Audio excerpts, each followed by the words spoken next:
इचलकरंजी ब्राह्मण सभेच्या वतीने दरवर्षी प्रदान करण्यात येणारा प्रतिष्ठेचा लोकमान्य टिळक पुरस्कार यंदा सामाजिक क्षेत्रात तसेच अखिल भारतीय ग्राहक पंचायतचे ज्येष्ठ संघटक म्हणून उल्लेखनीय कार्य करणारे गोपाळ तथा उल्हास चिंतामणलेले यांना जाहीर करण्यात आला आहे। विविध क्षेत्रात उल्लेखनीय योगदान देणाऱ्या व्यक्ती आणि गुणवंत विद्यार्थ्यांच्या गौरवाचा सोहळा शनिवारी 1 ऑगस्ट 2026 रोजी लोकमान्य टिळक पुण्यतिथी निमित्त आयोजित करण्यात आला असल्याची माहिती ब्राह्मण सभेने दिली। यंदाचा श्रीमंत नारायणराव बाबासाहेब घोरपडे सरकार पुरस्कार उद्योजक संतोष अविनाश साधले, शैक्षणिक क्षेत्रातील सौ स्नेहल विनय दंडगे, वैद्यकीय क्षेत्रातील डॉक्टर श्रीकृष्ण श्रीपाद काळे आणि व्यावसायिक क्षेत्रातील श्रीकृष्ण नारायण गोरे यांना प्रदान करण्यात येणार आहे।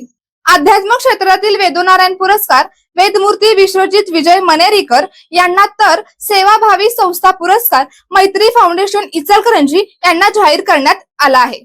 याच कार्यक्रमात समाजातील विविध क्षेत्रात उल्लेखनीय कामगिरी करणाऱ्या ब्राह्मण समाजातील मान्यवरांचा विशेष गौरव करण्यात येणार आहे। तसेच इयत्ता 10वी व 12वी मध्ये 85% अधिक गुण मिळवणारे विद्यार्थी NMMS, NTSMTS, net set, UPSC, शिष्यवृत्ती परीक्षा तसेच कला, क्रीडा, आरोग्य, योग्य आणि अध्यात्म क्षेत्रात राज्य व राष्ट्रीय स्तरावर यश संपादन केलेल्या गुणवंत विद्यार्थ्यांचाही सत्कार करण्यात येणार आहे।